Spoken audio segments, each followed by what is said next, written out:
listening to Kingston Community Radio on WGHQ Kingston. On your radio at 920 AM and 92.5 FM, and also online at mykcr.org. To battle is to fight, to struggle, to overcome, and ultimately for the Marine Corps, it means to win. There is no alternative. It's not just a statement of intent. It's a promise to our nation. A promise kept for more than 2 centuries. A promise of the Marines. Hi, I'm Kelsey Grammer. Wounded Warrior Project supports injured veterans by connecting them with fellow warriors, by serving them through mental health and wellness programs, and by empowering them to live on their own terms. No one should face a battle alone. Join us at woundedwarriorproject.org. Long ago, you wouldn't think of galloping on a horse while doing calligraphy, and you wouldn't have attempted to ride your bike while typing a letter. Yet you think you can safely operate a multi-ton vehicle while texting? Behind the wheel is no place to multitask. If you want to BRB, drive now and text later. Lives depend on it. Visit StopTextStopWrecks.org, a message brought to you by the National Highway Traffic Safety Administration, Project Yellow Light, Noise, and the Ad Council. Hi, this is Jared Mans from the Spring Lake Fire Department, and I support Kingston Community Radio, and so should you.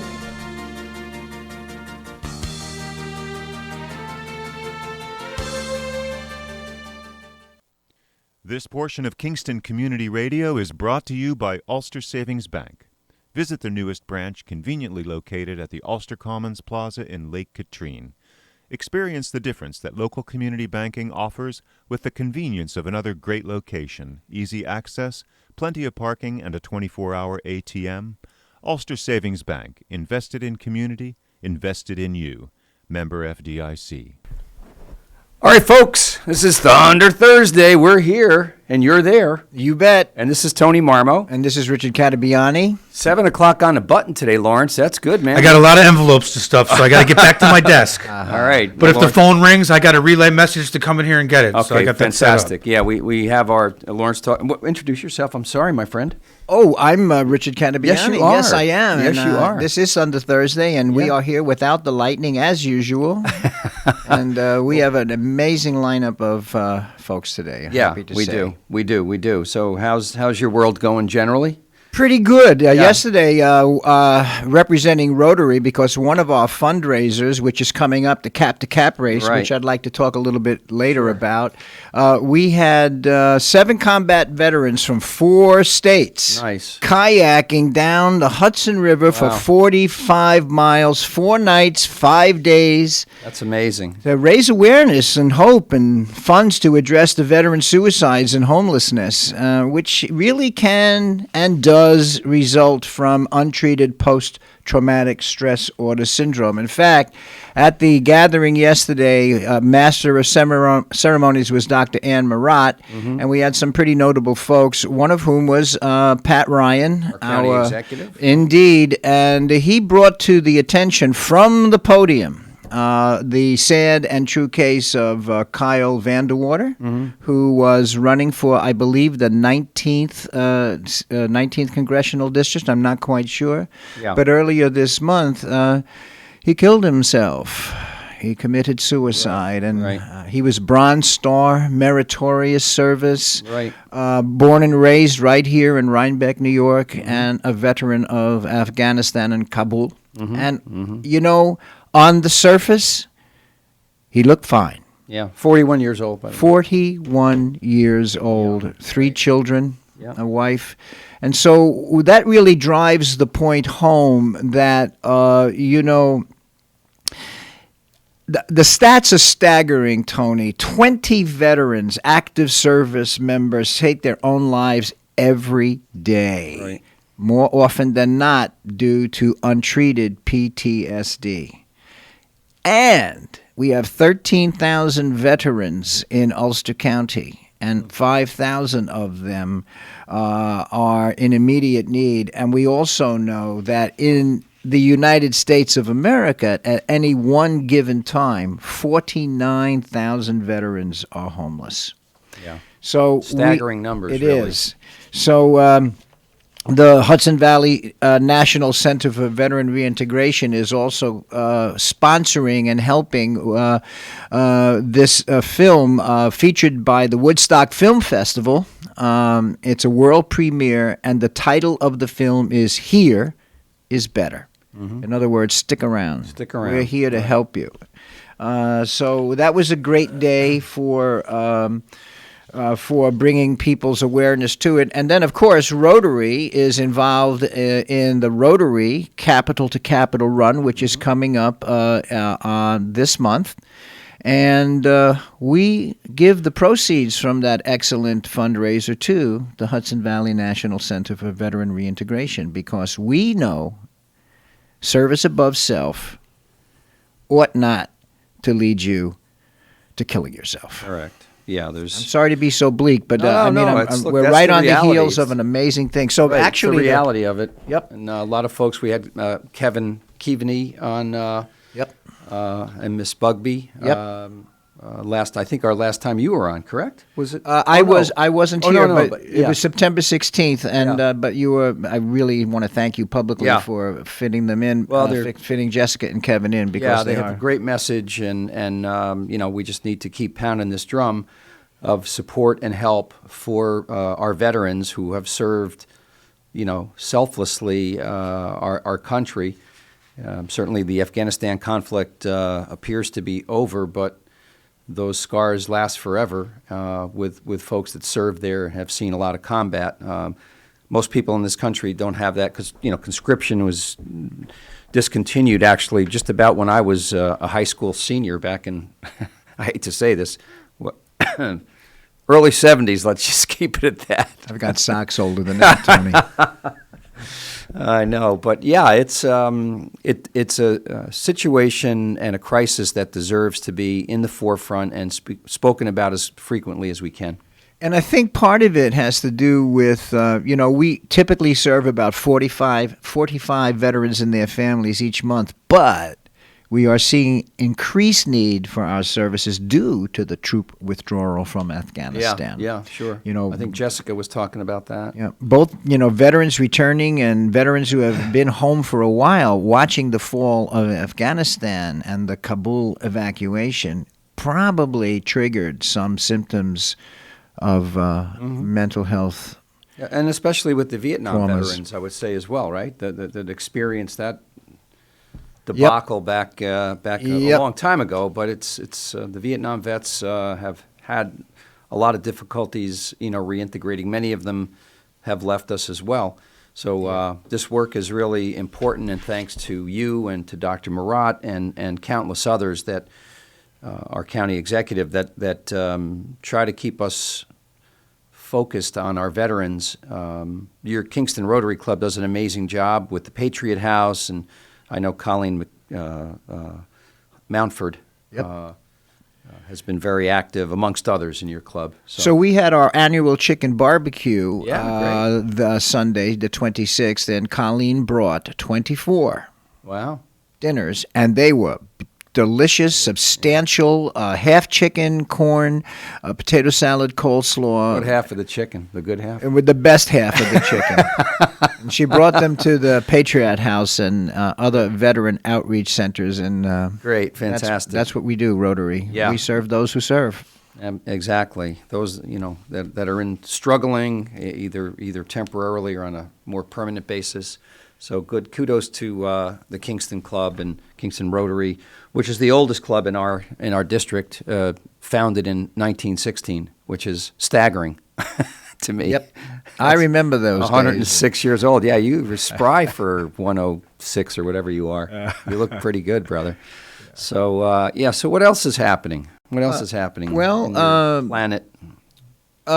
Basically, pretty preoccupied with the fundraising right now. We have 51 people registered for a hybrid capital to capital run this year. Oh, good. And the irony is that 25 of them are running in person.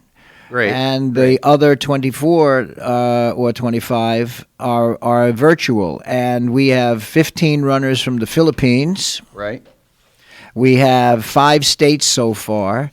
And we have quite an age range, very intergenerational. So that the in-person race will be actually on October 17th, which is a Sunday. It starts in front of the Senate House on Fair Street and snakes down through the 4 corners. We refer to for those of us who are not Kingston relatives, you can help me with this, but there are 4 stone houses on the corner of John and Crown Street. Not too far from here, right around the corner. And my understanding is that they are the oldest houses pre-Revolutionary War.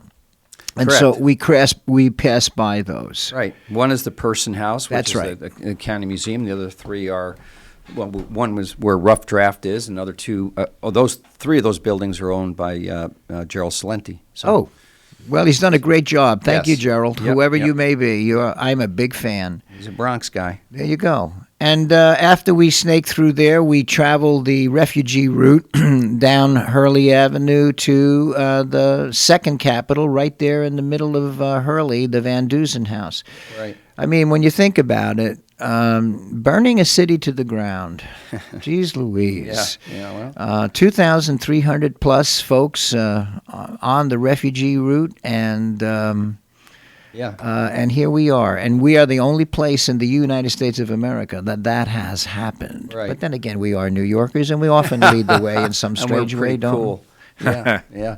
So you mentioned earlier about our show today, and maybe we can just touch on the 2 guests that are coming, one at 7:30 and one at 8. Yeah. So today at 7:30, we're going to talk with Bob Willis, and he's going to be giving us an update on a living history event, which is near and dear to my heart.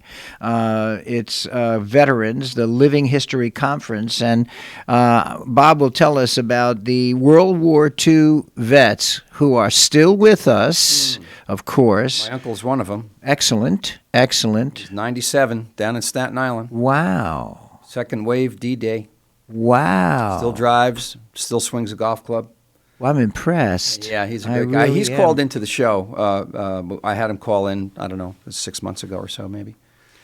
So your uncle, whose name is? John Tooley, T-U-L-L-I. Well, Mr. Tooley, thank you once again. But Miss John Tooley is one of the few remaining folks who can tell that story. And so Bob has arranged for about a dozen or so vets to come to Ulster County and tell that story. I tell you, he tells it too with amazing accuracy for an event that happened, I don't know, 50 plus years ago.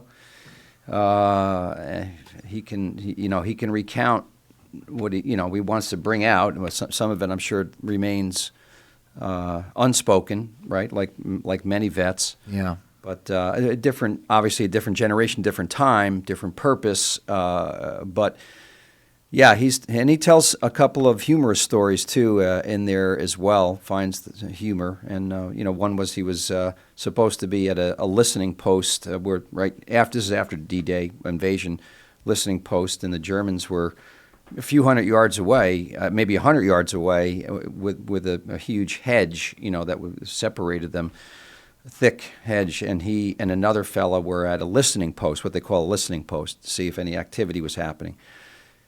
His partner was a jabberbox. He couldn't stop talking.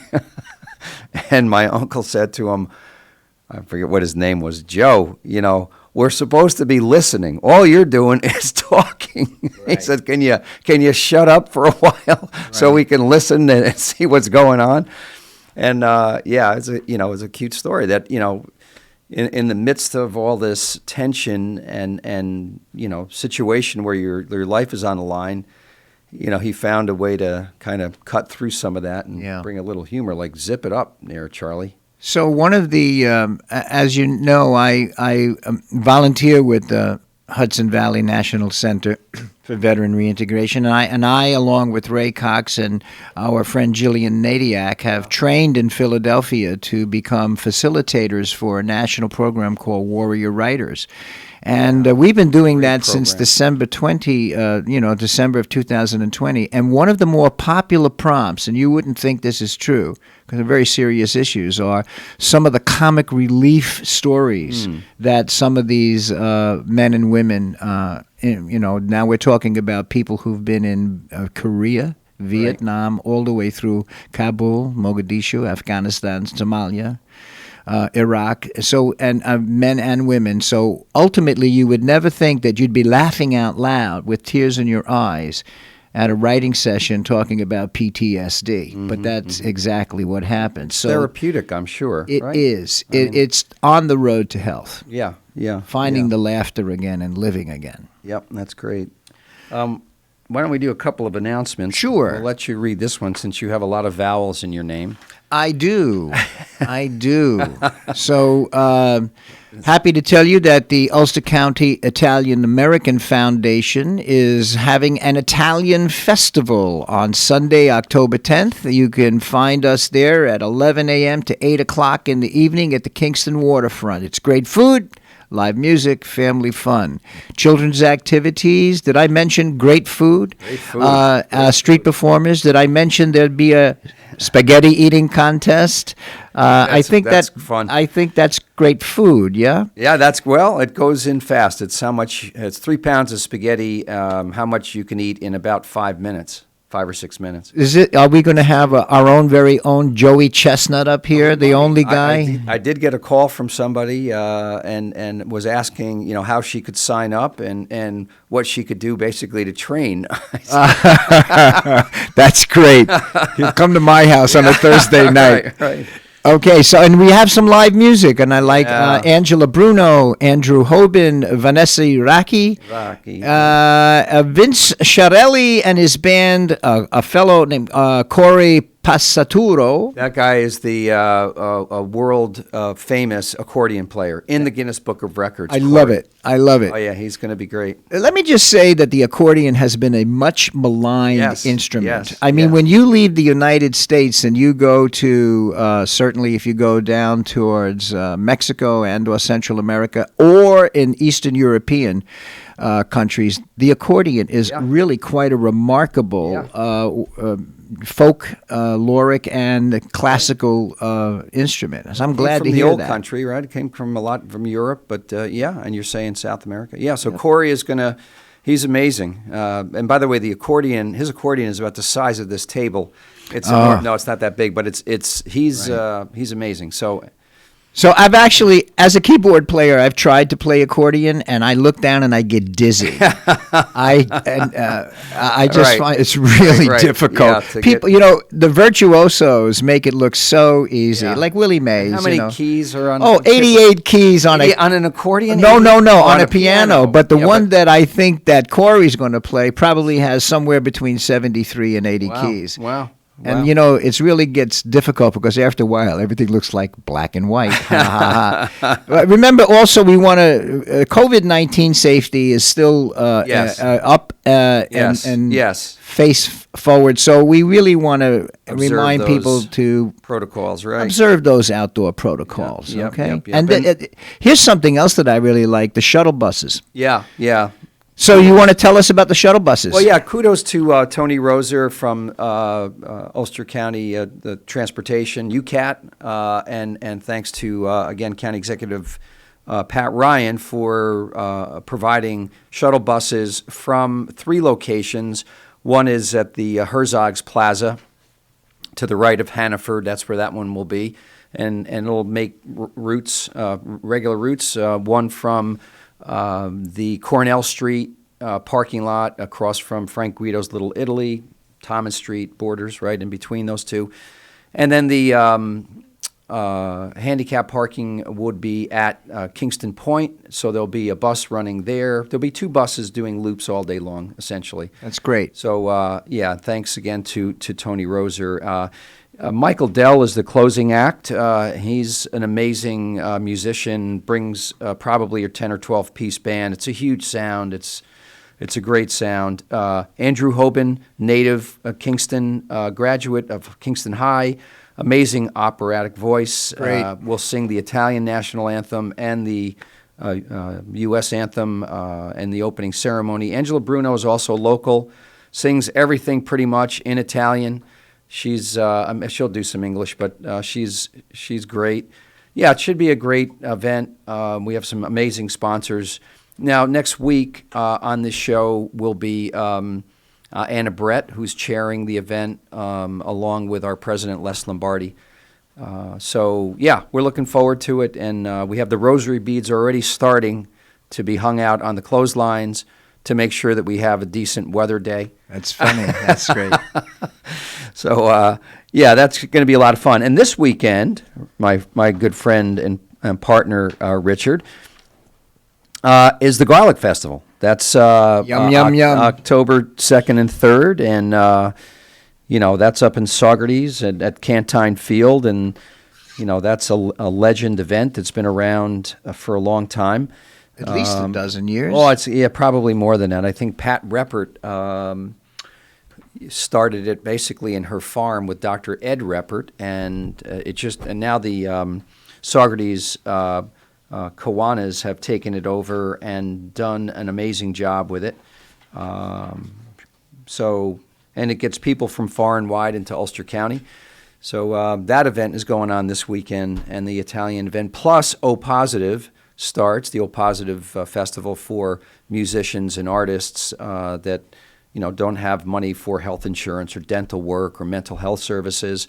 That's put on by Joe Concra and the army of volunteers that O Positive has. Pretty much going to be in the uptown Kingston area, starting, I believe, Friday with a parade, little parade going down parts of Broadway, small one, and then activities on Saturday and Sunday, performances and clinics, free clinics for musicians and artists. That's O Positive is an amazing organization. That really is, and that Kingston as a home is really quite remarkable. And I was trying to explain to some colleagues in Rhode Island about O Positive, and they were very eager to hear more about it. So I'm going to be sending some stuff. But one of the most remarkable things, besides the great bands from the regional bands that are really terrific, are the murals on the sides of the building. They're stunning. Boy, stunning. That is just astounding. Yeah. And to watch them on scaffolds, which means they're off the ground, just fearlessly approaching their graphic is really quite inspirational. There's our friend Corey. Okay, so you're going to have to talk because I'm going to count keys. You're going to count keys. Okay, great. Yeah, the O Positive is just a labor of love, and they've replicated that event in other cities, and it's actually gaining some national renown. So, what'd you get on that? 60. 60. Interesting. All right. Well. I'm also counting the quarter tones. That's the crack in between the... right. See, and there's another one, but that looks pretty standard. That's astounding. Too. Yeah. That's astounding. Yeah, so Corey is, and he plays it... if you just Google, his last name is Pesaturo, Cory, Corey Pesaturo. So I'm looking forward to him, seeing him. He's a bit of a character, I think, bit of a big personality. I think he's the Guinness Book record holder for either continuous or fastest accordion playing. I'm not. And just for the radio audience, Tony just shared with me 3 photos, and in each photo there is a different accordion and a different color. That's amazing. Like you have, shoes and T-shirts. He probably has accordions. Yeah. It's gonna be Kingston and Ulster County is blessed with a lot of activity this time of the year. It's a great community supporting each other. We talked about our veterans, and I think it distinguishes us from a lot of communities that are maybe geographically separated or don't have the common bond of trying to help each other. We'll say close knit. Do we have our differences? Yes. COVID has shown us that life is precious. We have to protect each other as much as we can. And so, but what brings us together a lot of times, it comes from some tragedy, right? I mean, yes. And so, but this community does that time and time and time again. Another kudu to Ulster County. We were at a Rotary meeting the other night, and Brian Schneider, who is a Rotarian and is the Chief Executive Officer of Gateway Industries, great. Mentioned that he was reading, and this is what we learned last night, that Ulster County has the lowest rate of infection in the United States of America. I said, Brian, that I'm going to be mentioning that on the radio tomorrow. That better be fact checked, That better be man. right. So, better be fact checked. But I'm going with it because I believe, that based upon our history, if you will, and our profile, that Ulster County leads the way on so many ways. Yeah, interesting. I am impressed by that.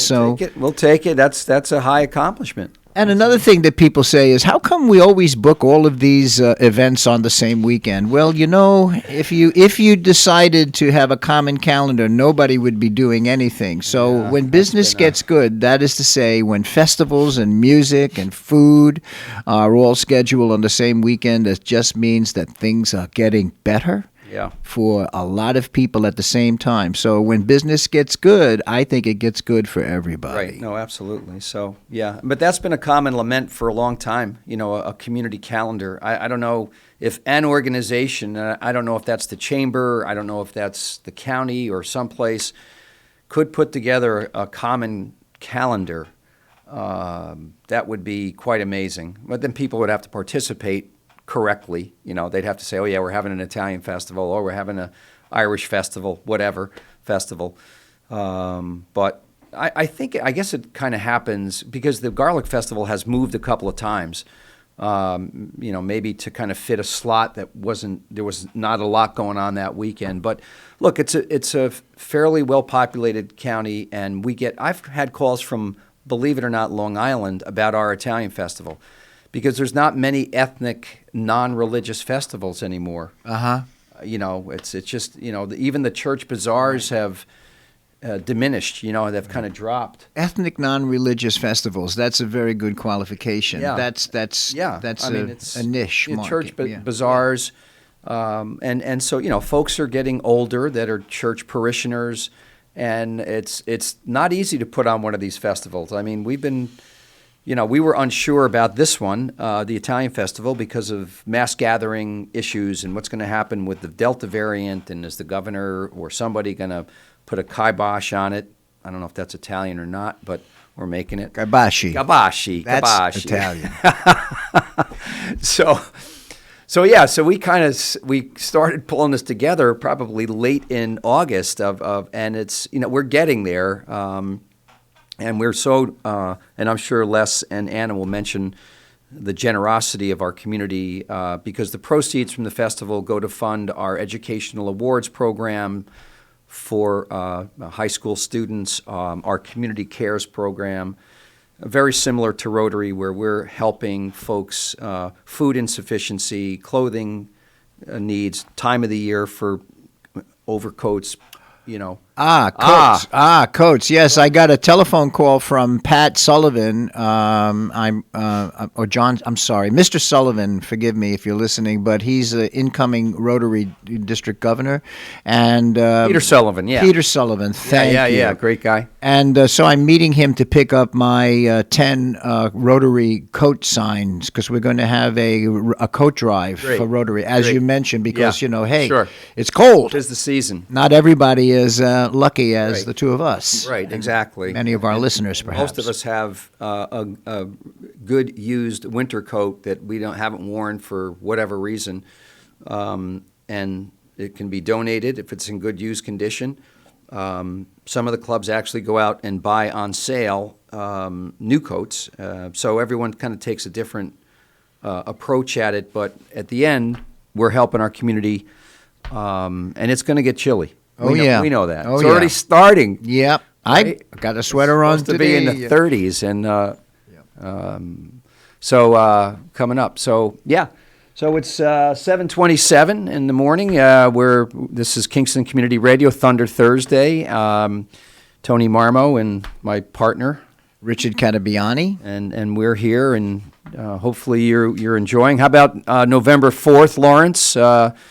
November 4th is Lawrence has been working like a demon about, You've also done stuff too. Yeah. So it's all good. Well, it's a team approach, but, we're having our Happy Christmas Fund at our friends at Boyce's provide us the cow pies. Our 56th annual. Correct. Actually, Amazing. Richard's got the sheet right in front of him This guy's because the I was most warming prepared. him up. I was like, hey, expect to get a letter in the mail. I've been doing that to people all week. Yeah, so. good. Well, Rotary is in, you know that. Of see course. that you're You guys have always fundraising- been very generous with KCR. We're happy to. Well, you do great work. Yeah, as great has work.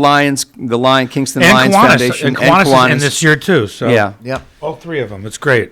Yeah, So this is coming up? Yeah, Happy Christmas Fund was I just liked history in general, but 1968. Wow, you guys been Mamma around. mia. Yes, that too. Wow. But the goal is $100,000. That's impressive. Right. Last year we got 65. So That's and that pretty was the good. biggest year ever. Yeah, and then we raised another 25 in the springtime for KCR. Right. So that's what's incorporating the. Right, and- we do one big one a year, and that covers everything. Right. That's great news. So that's great news. Yeah, with many thanks to Bob Syracusano for chairing and kind of being the inspiration to make this happen this year, or our friend from Sawyer Motors. Yep. Between the two of them, they sent out almost 1,300 emails. Holy cannoli. Well, I gave them the letter, and they didn't stuff. Bob stuffed about 100 or so. Yeah. He's also. Yeah. You heard about the So Yeah. So he's not working that much this week, and. Yeah. So I talked to him on the phone yesterday for about an hour. And, Right. He's going to be there at the last meeting on Wednesday before the event. And we got a little boost from the Ulster County Regional Chamber of Commerce with some assistance there, and they're also going to be sending out 2,200 emails, blasts to folks. And so, we hope folks support KCR and the Happy Christmas Fund primarily, but if it's not for KCR, the Happy Christmas Fund really doesn't exist. And we hope to help, Lawrence, 600 families in the Kingston community? 700? No, it's... 495, 500. It's a lot. It's somewhere between 450 and 500. It's around 1,200 kids. Right, great. Okay, so they're only kids in Ulster County, and they have to be ages from 5 to 15. We're not taking toddlers or anything like that. Right. And the only way you can get on the list is from a group of 27 women and men, or mostly of them are women, social workers, school nurses, and all that stuff. Right. They give us a list of the families, the names, and all that. And we provide gift cards. Right, and then me and my mother have to cross-check all that stuff. We started working on this thing about right around in the end of August. We get everything together. We've been on this thing for about a month now, and we got like another 2 months to go. Yeah. So I'm looking forward not to even, it. dude. We got a great 4th. lineup this year. November 4th. It's almost October 1st is tomorrow. It's like 30 days away. October 4th is Monday. I know. Tell me how this year hasn't flown by. I know it has after the summer. All right, we should go to break. We have Bob Willis on at 7:30. We do. Thanks, Lawrence. You're listening to Kingston Community Radio on WGHQ Kingston. On your radio at 920 AM and 92.5 FM, and also online at mykcr.org. Have you ever experienced a wish come true? For a child battling a critical illness, a wish come true can be a turning point. One song, one dance, one game, one adventure, one moment changes everything. Make-A-Wish needs your support to grant the wish of every eligible child. Visit wish.org now to help grant more life-changing wishes. Together, we can transform lives, one wish at a time. Hi, I'm Steve Thomas for Habitat for Humanity Restore. Habitat Restores are nonprofit home improvement stores and donation centers that sell new and gently used furniture, building materials, and appliances to the public at a fraction of the retail cost. The Ulster County Restore at 406 Route 28 in Kingston needs your donations. Call our hotline at 845-853-7499 to schedule your free pickup. And thanks. Everyone is talking about healthcare these days. America spends twice that of other developed countries on our healthcare system, yet our health ranks near the bottom. How can we stop spending so much and getting so little? By shifting to a system that gives more patients access to strong primary care. Primary care can help make America healthy again. To learn more about the benefits of primary care, visit www.healthisprimary.org. This message is brought to you by America's Family Physicians. Screening exams for breast, lung, or colorectal cancers are necessary to detect and treat disease at its earliest, most curable stage. But you may have some concerns and questions. Answer your questions and ease your fears by visiting radiologyinfo.org. In addition to information on screening and wellness, you'll find more than 200 descriptions of radiologic exams, procedures, and treatments to help you prepare. Get informed and be prepared. Visit radiologyinfo.org, produced by the Radiological Society of North America and the American College of Radiology. Hi, this is Winnie from the Rosendale Seniors, and I support Kingston Community Radio, and so should you.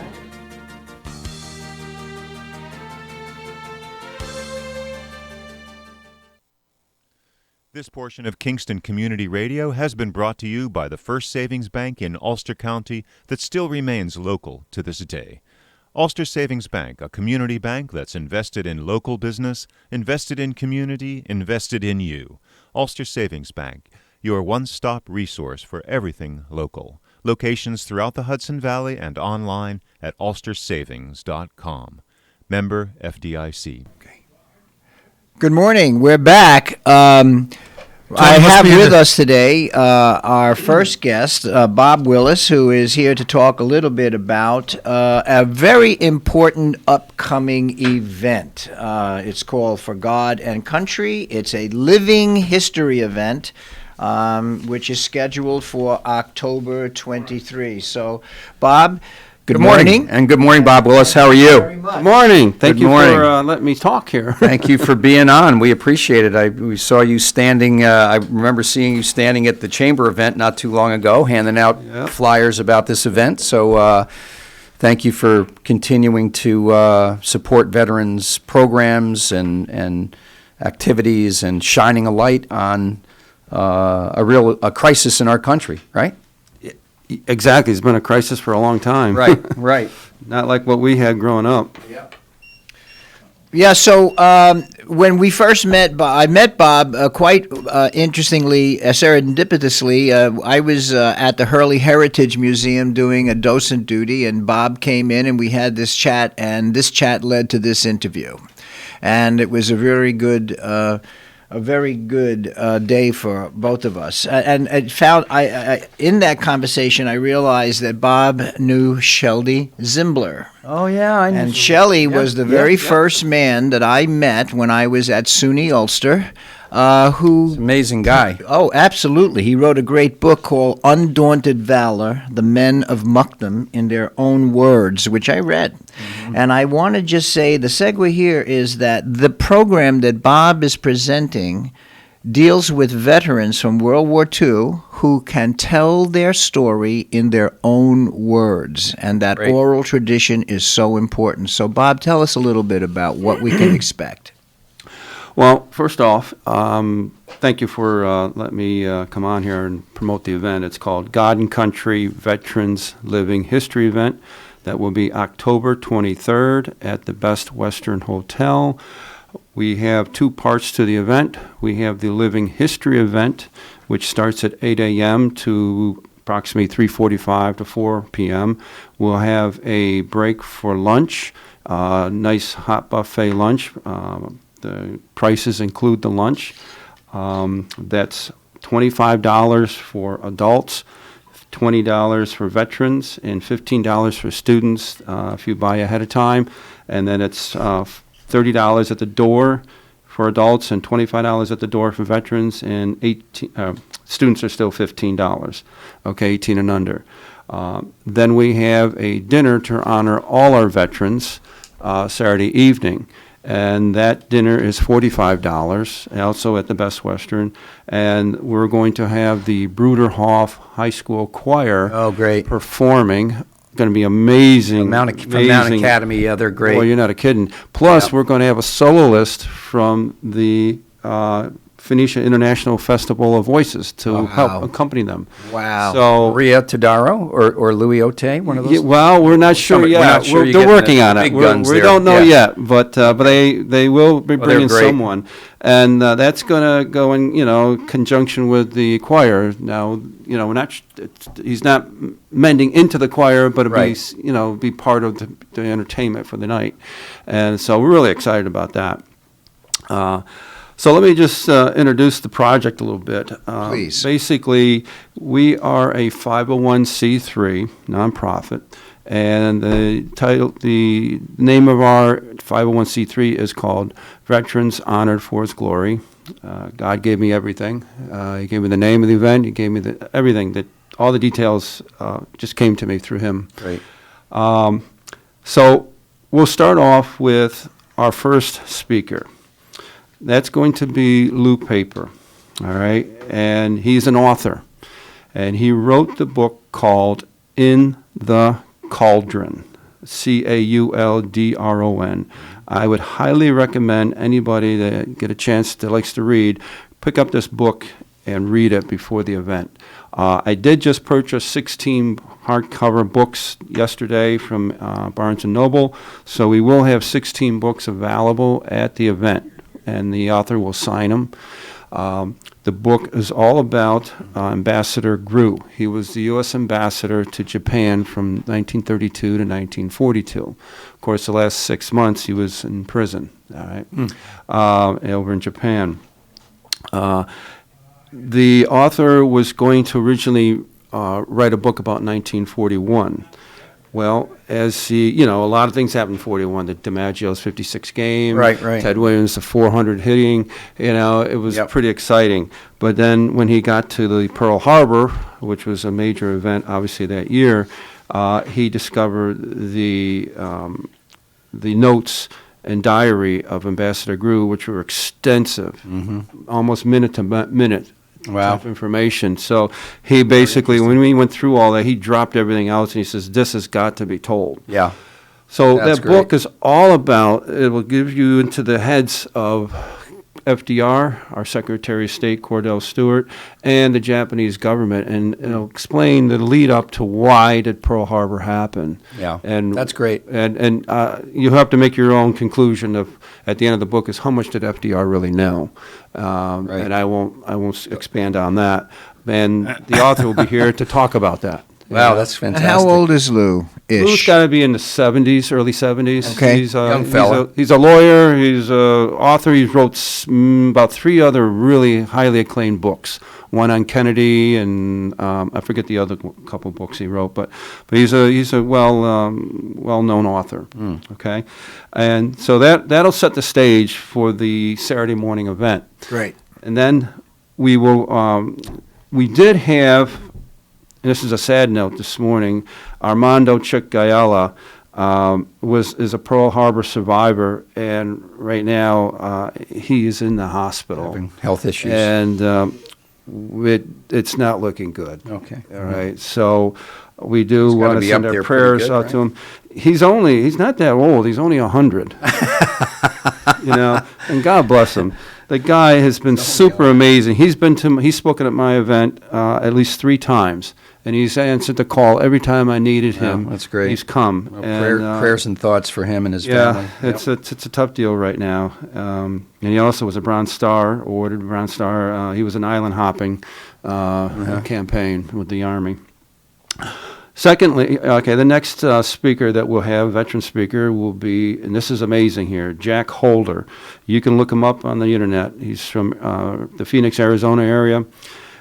He is a Pearl Harbor survivor, and not only that, he flew PBYs, and he flew... What's a PBY? Well, PBY is basically a floating boat, airplane. A floating airplane? A floating airplane, yes. Okay. And it was used quite a bit during the war. In fact, if you look at... Did it ever fly, or is it mostly in the water? These things flew. They flew when they were... Okay.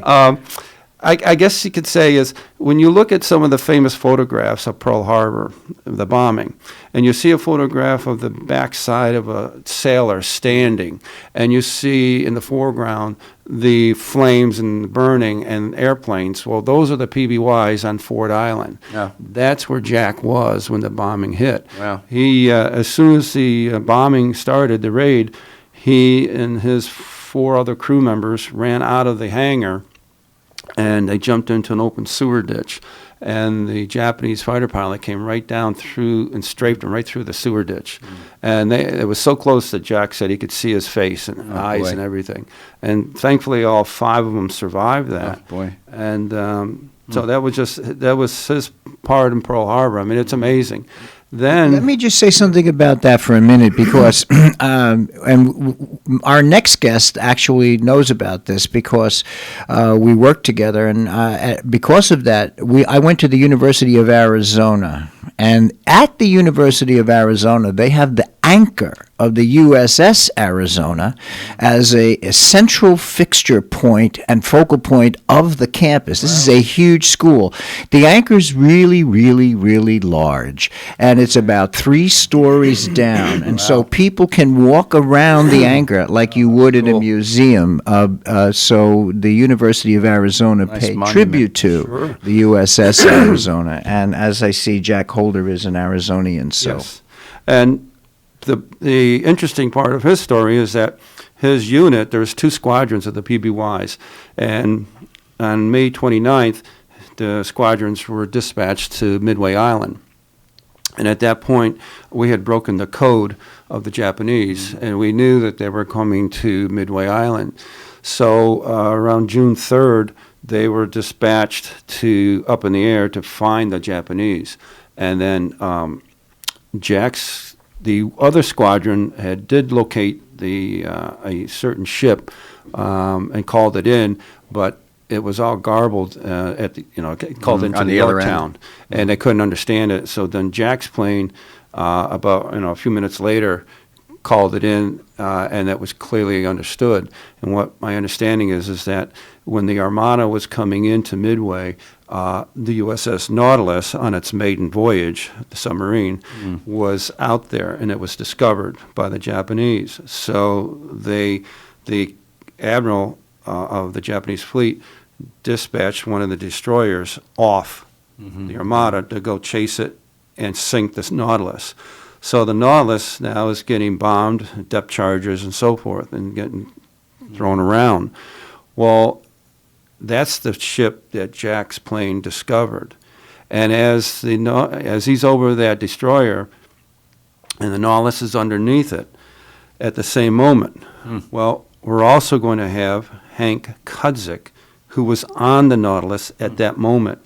He will also be here speaking. So we're going to have Jack Holder and Hank Kudzik together telling their stories, and they'll be intertwined. And then Jack's plane also had carried a torpedo, and they actually dropped and sunk a Japanese sub at the Battle of Midway. Wow. So it was pretty impressive. And then Jack explains that, of course, that battle was kind of spread out a little bit. And later that evening, they didn't know how we were doing in the battle. And he ends up, the PBY lands in the ocean. It's sitting out there floating in the middle of the ocean, and they don't know yet who's winning or what's going on. And he ends up sleeping on top of the wing through the night until the next morning. Wow. But he'll explain all that. It's really quite interesting. And then he continued to fly his missions down in the Guadalcanal and several other islands. And then he ends up going over to England and flies B-24s and many missions over there in the English Channel. Wow. And then obviously the next speaker will be together with Jack is Hank Kudzik. And of course he was on the Nautilus, and he was on the USS Nautilus and the USS Gar. He had 7 war patrols on the Nautilus and 6 war patrols on the Gar. And having 13 war patrols is enormous. It's huge. And at the Battle of Midway, the Nautilus surfaced twice. and to bring in a down pilot, which now when you think about it, you're in the battle. Right. And Yeah. you That's the last surface. thing you wanna do. That's the last thing you want to do is surface, and that's just like a target sitting there waiting to get destroyed. And then he was ordered both times to climb out the hatch and pull in the down pilot. So each time he climbed out, the bullets were flying all over him. And it was just a miracle that he completed his mission, pulling in the pilots, and he survived it. Sheesh. So that's just one part of his story. He's got a lot to tell. Well, one part of the story is where I'd like to talk a little bit about. So these are amazing stories. These guys are not youngsters. Nope. Are there plans to record or have an oral history, whether it be videotaped and or just put on a tape recorder, so that these stories don't leave when these guys do? Oh, absolutely. I'll get into that in a moment. Good. I'll explain all that. Oh, no, We no. have we're- about 12 minutes of moments, Well, so going. we need to all move. right, We we're gonna need go. to move along. All right. Yeah. Okay. Then we got Charles Brooking. He's a PT boat veteran in the South Pacific, and he's got many missions to talk about. Then we have Matt Gutman. He is also U.S. Navy. He had 6 landings in the Pacific: Peleliu, Lady Gulf, Mindoro, Subic Bay, Luzon, and Okinawa. Wow. And he'll talk about what he went through. I mean, it was just horrendous.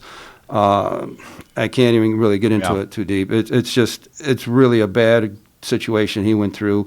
Gory.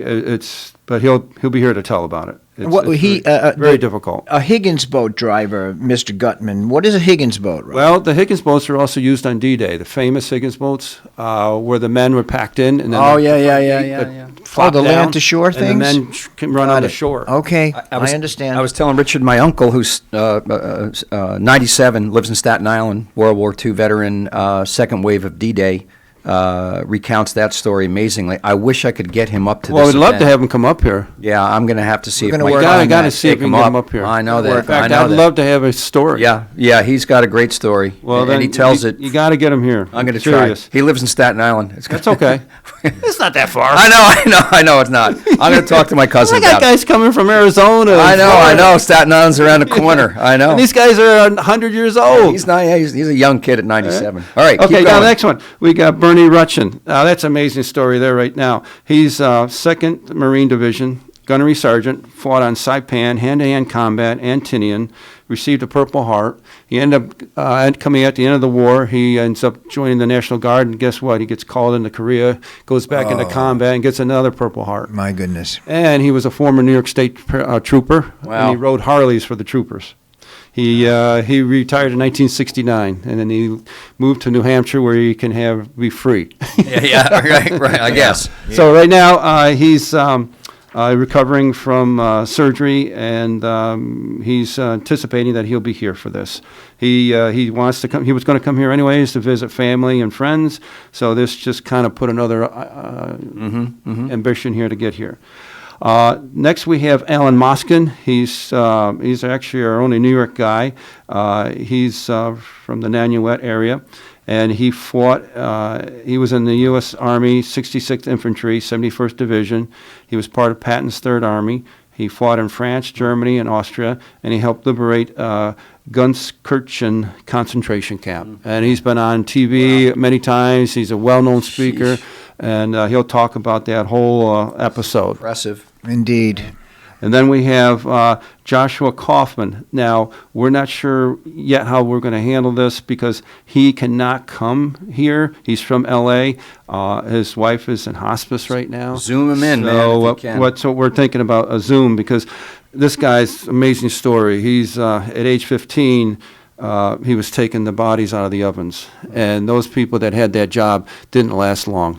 They lost it mentally. All right. Then we have Kerry Rodemeyer, Vietnam veteran, 67 to 68, B Company, 4th Aviation Battalion, 4th Infantry Division. He was the crew chief and door gunner on a UH-1C gunship, Huey gunship. And he was at the dock to offensive, siege of Kontum, and Tet offensive, air medal with 8 oak leaf clusters and a Purple Heart. Wow. He's got an amazing story. And then Bob Smith, he's also a Vietnam veteran. He was a U.S. Army 68 to 70 Bravo Company, 199th Light Infantry Brigade, 3rd Battalion, 7th Infantry Division. He was a sergeant, squad leader, 2 Purple Hearts, Bronze Star with 5 oak leaf clusters. I was talking to another gentleman, a Vietnam veteran, who did the Bronze Star, the bronze statue for Gold Star Mothers with Chick Gaiella. That's a whole different story right there. And he told me, he says, I explained those 2 guys. He says, you got the best you can find. He says, a gunner on a gunship and a grunt. He says, you can't get any better than that. Then lastly, we have Susan Price. She is a veteran herself, Army veteran. But what she's going to be talking about is that she's a Gold Star mother. She lost her son, her Marine son, Aaron Kennefleck, in Afghanistan. And her story is, there's a lot to her story. Yeah. She's been on 60 Minutes with her story. Her son was the commanding officer of Dakota Meyer, who was a Medal of Honor recipient. Her son, Dakota Meyer, was trying to save her son. And in those actions of trying to save Aaron, he was awarded the Medal of Honor. And another gentleman was also awarded the Medal of Honor in those actions trying to save him and 4 other men. All right. Now, to get tickets, just call me. My cell phone is 845-629-2864. Again, it's 845-629-2864. You can also buy tickets at Eventbrite, and you can get that on our website. Our website is God and, the word A-N-D spelled out, God and Country NY.com. Use the www first, though, because, you got to have a lot of hits to show up. So just go www.godandcountryny.com. So, Bob, how long have you been planning this? Because this is an amazing and significant Well, basically, event. we missed last year because of Right. COVID. So Do you do this once a year? Yeah, I try to do it once a year, but Man, this is our 9th event. And we started in 2005. You're amazing. It's amazing. I mean, thank you for keeping this message alive and recounting history that some folks... This is only half of the event. The other half is the day before. Oh, We take these guys into, actually this year we're going into the Miller Junior High School. Oh, great. And these guys are going to tell the story and the cost of freedom to the students. And that's what our 501c3 is all about. It's number 1 is glorify God. Second, honor all our veterans. And third, teach the students the cost of freedom. This is amazing. And then you asked about video taping. Yes. Okay. We will have, we'll be taping everything on Saturday, the daytime and the dinner. But also, as a caveat, we are putting together a roundtable discussion on Friday afternoon. See, we go to the school Friday morning, then we'll be going up to the Harley-Davidson motorcycle shop for lunch. And they've always done that for us, and it's a great time for the veterans. Then, this time around, usually I take them to the Purple Heart Museum or the FDR Museum. But this year I said I want to do something different because here we are, we have a golden nugget sitting on our hands and we're not taking advantage of it. So I said, let's have a roundtable discussion. So we will, and I have now, we hired Ellenbogen. Oh, excellent. I was just going to mention Jeremy We Ellenbogen. can't go wrong with Jeremy's all Ellenbogen. over on this. He's Oh, great. man. And we got By the way, him. The Zoom that you were thinking about doing, you could set that up in a blink. I would. Well, we're so excited right now. Yeah. We're going to do at least a 2-hour session, and he's going to wow. have 3 cameras. Good. It's going to be totally professionally done for this Correct. Good. round table. Is his dad We're a just going to veteran? let them fly. Just going to let them talk. No bars hold. Correct, because That's that comes great. in with the editing. A good we're really editor excited will about piece Jeremy's that dad, together. Hank Ellenbogen, veteran? I'm not sure. Not sure either. Not sure either. Well, right now, we're hoping to have at the location for this, we're hoping, and we're waiting for Nina Poshchuk to get back to me, the Person House. Oh, yeah. So I'm we're sure we're she'll do hoping that. Friday afternoon that will be available, and hopefully we may Yeah, hear Bob something Willis, tomorrow. amazing. This is amazing. Great event. work. Come out, right? people. October We need you to come 23rd. out. Come out to this event. Don't miss Right. it. This is encourage the students to come. How about our county executive? He's a veteran. Yeah. I'm sure Absolutely. he should be there to say Everybody hi. should be coming because you can Yeah. read the books, you can see the movies, but you cannot Hear the oral listen history. Correct. the real stories personally. Shake their hands, get autographs. Correct. In fact, we will have this poster designed so that there's spaces between the names for autographs. So it'll be Oh, a that's collector's great. piece. Yeah, that's great. That's amazing. So once again, give us the time and the date Okay, and it's all gonna the be vital info. October 23rd, Saturday, at the Best Western Hotel, Kingston. The living history starts at 8 a.m. till 4 p.m., 45-minute break for lunch, a hot buffet lunch, and that is included in the pricing. $25 for adults, $20 for veterans, $15 for students. Add $5 if you're at the door. The dinner is 6 o'clock to 6:30 cocktail hour. 6:30 to 10 is the dinner. That's $45 for the dinner ticket. We will have the Mount Academy High School Choir from the Bruderhof Christian Community singing. There'll be patriotic songs and spiritual songs to open up the event. I mean, it's amazing. The high school Kingston High School Choir did it in 2019. Yeah, the Bruderhof folks and they are brought good. the They're good. room down. So we're excited about that. Yeah, you'll get the same thing. And then, absolutely. And then we're going to have a soloist from the International Festival of Voice. Also, I didn't mention either, we're going to have Raymond Simon. Look him up. Raymond Simon, the artist. Okay. He's a very renowned, famous artist. He's famous for military art and sports art. And he will be there with paintings. In fact, we will have auctioning off some paintings that he will be bringing. You just look him up on the net. Raymond Simon. The guy's amazing. He's got paintings. Simon? Yes.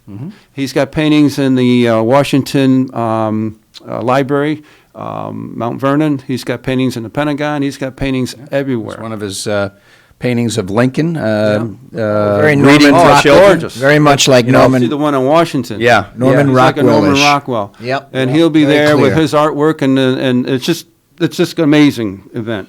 Yeah, that's a picture That's of him right great. there. You know, Yep. That's him. Yeah. well, the struggle of veterans continues, ongoing, from World War II through Korea, and I do hope that. Well, let me take. Go ahead. The two Vietnam veterans, okay, their story is they're going to start from all aspects of the story. And what's very interesting and very exciting about his story is that the two of them will talk about majorly PTSD. That's very important. Because he's got a picture of himself before he was wounded, and he thought he was Superman, right? Right. And flying out of the helicopter with the machine gun and everything, until one day he got shot in the knee, and it blew his whole psyche. And then when he came back into combat, he was totally different. He says they have an eye on me every 24 hours a day, and any moment they can take me out. So he shows a picture of himself during the war where he's gung-ho, Right. and then a picture as soon as he came home from the United States, it is totally different. defeated, You see a lost man. It's totally Debilitated. black. Yeah, terrible. Well, He's in therapy 3 days a week still. Wow. And this is part of his therapy, is to come and talk. Great. exactly right. You tell your story, you write your story, you become healthier. Yep. That's Bob Willis, a great, thank you. Great job, Robert. Really terrific. We need to move Thank you. on. Thank you so much for your passion and your concern and bringing such an amazing program to our Kingston community. Thank you. God bless you. Thank you very much. Thank Lawrence, you. take it away. You're listening to Kingston Community Radio on WGHQ Kingston. On your radio at 920 AM and 92.5 FM, and also online at mykcr.org. Introducing the YMCA. Sure, you know the Y for a swim or a game of hoops, but we're more than that. We're a cause. When you take a jump shot at the Y, someone else is getting job training. Practice yoga as a team practices her leadership skills. We give people of all ages, incomes, and backgrounds a chance to learn, grow, and thrive. So while you might think of the Y as the place for lifting weights, we're also about lifting entire communities. That's the Y. We're so much more. Visit ymca.net/more. This is the story of Daniel, who was born 2 months early. His lungs weren't ready. His heart wasn't ready. His parents could only hope that one day he would leave the hospital healthy, and they would all live happily ever after. Daniel's is just one of the more than 500,000 stories of babies born prematurely last year. You can help the March of Dimes stop premature birth and bring more babies home healthy. Learn how at marchofdimes.com. Working together for stronger, healthier babies. Question: what will you find on all over-the-counter or OTC medicine packages to help you choose the right drug and use it safely? The answer? The drug facts label. This label lists the medicine's active ingredients and purpose, how much to take, and warnings you should know before using it. Remember, even OTC medicines you buy without a prescription can cause side effects you don't want. So follow the information listed on the drug facts label. For more information, visit fda.gov/drug facts label. A message from the U.S. Food and Drug Administration. Hi, I'm Kelsey Grammer. Wounded Warrior Project supports injured veterans by connecting them with fellow warriors, by serving them through mental health and wellness programs, and by empowering them to live on their own terms. No one should face a battle alone. Join us at woundedwarriorproject.org. At St. Jude Children's Research Hospital, we're fighting against childhood cancer every day. At the heart of this battle are our donors. Most of us want to make some type of difference in the lives of others. St. Jude does miraculous work. The fact that no one has to pay, it's a place where everyone is treated as an equal. Everybody is welcome here, and it doesn't matter your religion or what part of the world you're from, all that is taken away. It just gives you some hope. It's just a nice feeling to put your energy into something that really does genuinely make a difference in a child's life. There's just no greater gift. If we have the ability to help, then we have a responsibility to help. Finding cures, saving children. St. Jude Children's Research Hospital. Find out how you can help at stjude.org.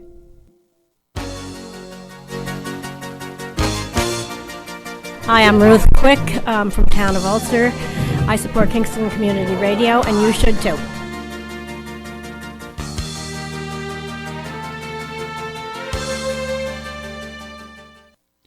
This portion of Kingston Community Radio is brought to you by Ulster Savings Bank.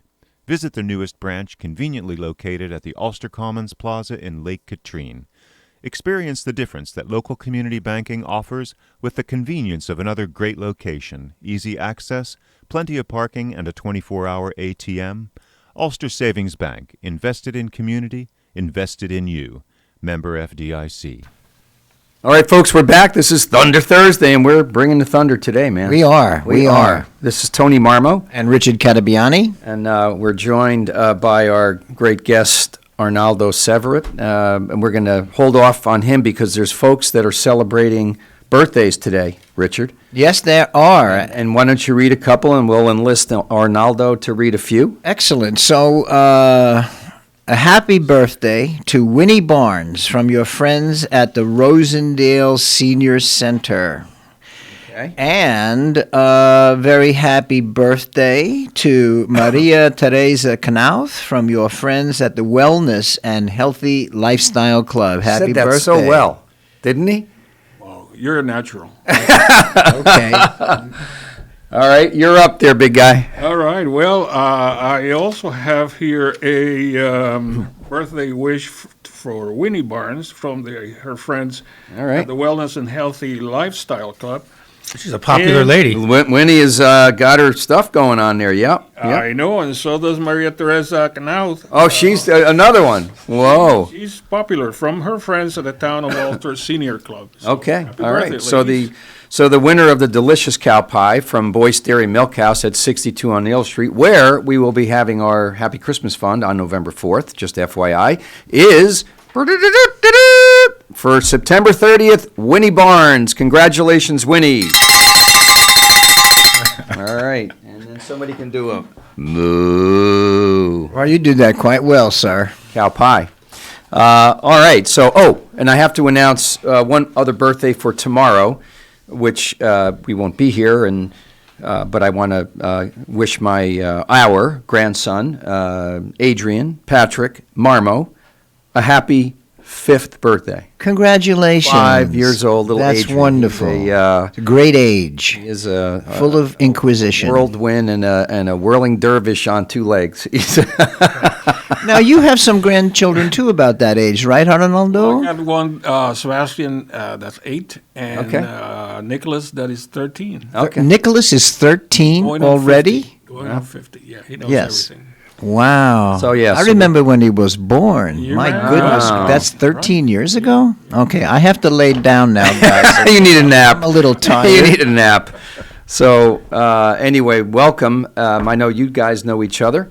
Do the honors of introducing your friend. Yes, my good friend Dr. Arnaldo Sehwerert and I met at SUNY Ulster, a perfect example of teamwork. Our good friend, your good friend as well, Dr. Ann Marat, introduced us because as I was once the director of international programs at the college, we'd run a rather significant grant, about $500,000. It was called a FIPSE, which means the federal FIPSE. A FIPSE. Okay. The Federal Improvement of Secondary Education. I know I love alphabet soup. Right, a FIPSE. Yes, so the Federal Improvement of Post-Secondary Education, and it was a grant that dealt with only North American real estate. You had schools in Canada, schools in the United States, and schools in Mexico. Wow. So we were partnered, as I mentioned earlier, with the University of Arizona.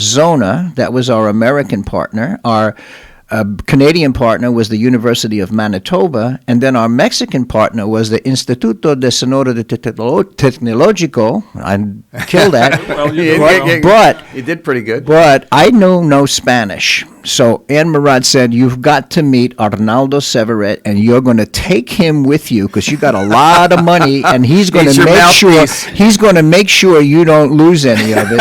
So Arnaldo and I wound up traveling together throughout Mexico to about 5 or 6 different states we worked, and since then it's been a very fast friendship.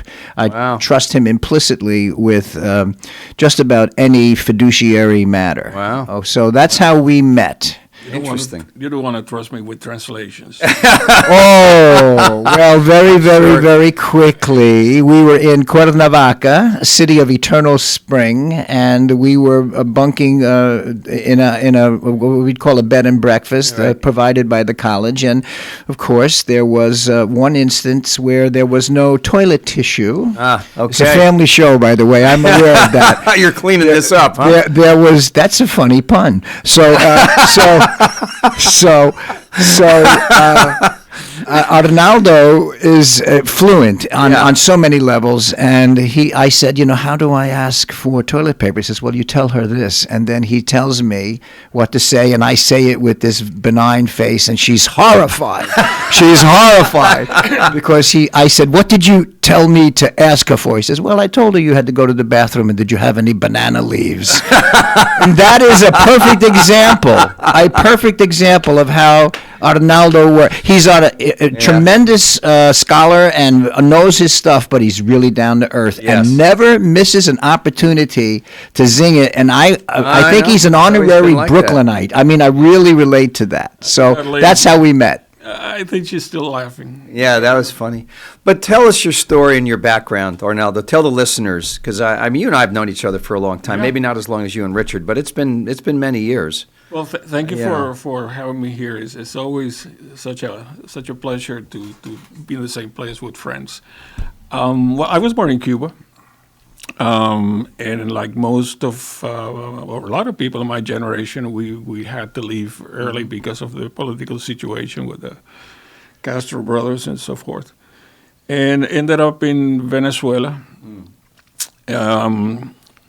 Then the situation there, that got to there's be a black cloud following you. You went from Cuba to Venezuela. And I go, which is a great country, but next? again, how about Afghanistan? Were you there? Not yet. So I had to leave Venezuela, and ended up here to go to school. So this is roughly, not to date you in the least, but in the 70s-ish? When is all this happening? This was the 60s. This is 60s, okay. This was 60s. 60s, right. Yeah. And so I came to the U.S., started in Illinois, a small town called Monmouth, Illinois, right in the middle of nowhere, which is... they probably didn't know too many Cubans then. I was the only one in the neighborhood. which worked out very well because I was forced to speak English. Yeah. So I had no Made you. choice. I couldn't fall back into Spanish. And eventually I figured out where I was and what the system was all about, and I ended up at New Paltz. I graduated from New Paltz. So. How'd you pick New Paltz? It was the closest. Or picked you? No, it's a very simple, it's really bizarre reason, but it's the truth. I was looking for the closest college, SUNY College, to New York City. Okay. So I chose New Paltz. They accepted me. I was lucky enough to be accepted. New Paltz College back then, right? New Paltz College. State University. No. Oh, it was a SUNY system. It became a college center by the time Arnaldo was studying there. Okay. Yes. Okay. I always wanted. My father was an attorney. I always wanted to be an attorney. I wanted to follow in his footsteps. And, the systems are totally different. But I never really wanted to stay in this country, not for any other reason other than the fact that I felt I was, my place was in Venezuela. Your roots were, right. Sure. But, the situation, the political situation kept coming up, and they would close the university, and then they would shoot at people. And it was really a messy kind of situation. So I ended up having to graduate.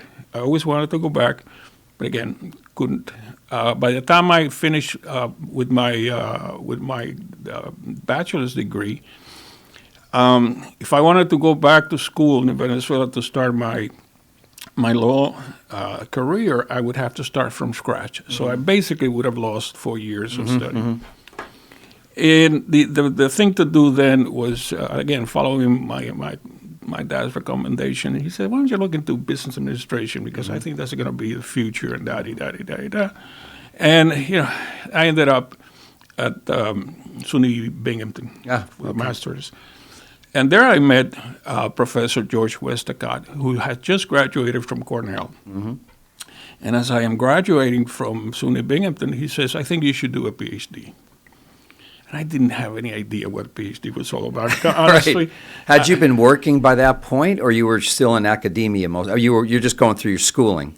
I was going through my schooling. I alwa's had to work. Yeah, right. Side jobs. Or gigs, gigs, side jobs. You know the drill. That's a whole nother show. Man, it really prepares you for life, because you lose any fear of doing whatever it is that needs to be done to survive, right? That's right. Yeah.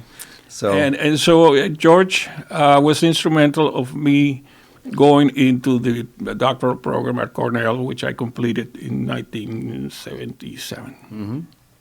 I went back to Venezuela. Finally, was able to go back to Venezuela. And as a PhD? You had your PhD by then? I had my PhD by then. And I started teaching. I was a professor at a business school, a graduate business school. But, being a professor is not an easy thing if you're not fully committed to the profession. And I realized that that was not my thing. Beautiful, beautiful profession. My father used to be a college professor. He used to be a dean of a law school at the University of Havana. But it wasn't for me. So I worked for about 2.5 years, and then I got a real job. What was the real job? Oh, I actually started working for a consulting firm. Okay.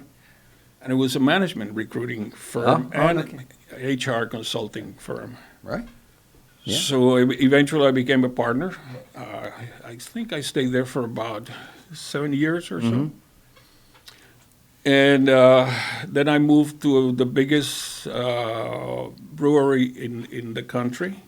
Brewery? Yeah. Multi locations, over 10,000 people and staff. And I became the corporate human resources manager. Yeah. And then I went into business for myself. I got lonely, came back to the corporate world, and I stayed there for 20 years or so until I came back to this country. So this all happened in Venezuela? Yeah. Interesting. So I remember meeting your father at a Rotary event, actually. Really? Yes, it was held at the Wiltwit Country Club, and we were there with Hadi. I can't, Sankapanavar, I want to say. Salavita Bar. Salavita Bar, okay, Salavita Bar. And I remember when we were talking that, as you mentioned, your father was the dean of the Comparative Municipal Law School in Havana, and then they decided he was an enemy, and you so beautifully put it, they decided that your dad needed to be eliminated. Can you talk a little bit about that, please? Yeah, he was on a list that none of us would ever want to be in. My father was an intellectual. My father was a writer, was a thinker, was an attorney, was a practicing attorney, but he was also the dean of the School of Comparative Municipal Law at the University of Havana. And he was part of an urban guerrilla cell when the revolution was being fought. The early 60s, late 50s? This is late 50s. Yeah, late early 60s, yeah. And, you know, part of his job, or the job that his group did was, intelligence gathering, propaganda, distribution of information, leaflets, that kind of stuff.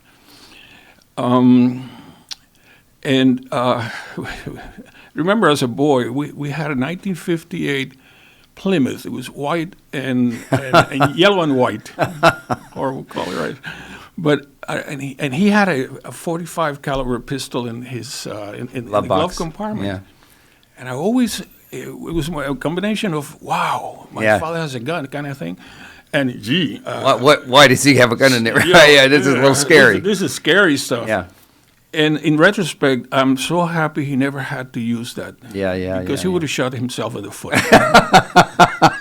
I mean, there's no doubt in my mind. Right. Father couldn't change. He was the an light bulb. intellectual, not a hitman. Oh, absolutely, absolutely. Yeah, he couldn't change a light bulb by himself.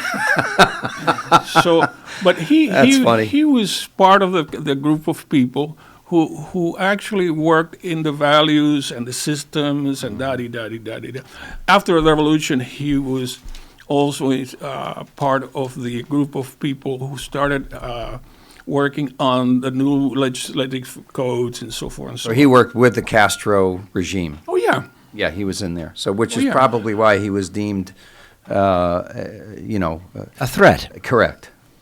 Yes, and the then president of the Republic, a guy by name Dorticos, was a good friend of him. They went to school together. Mm-hmm.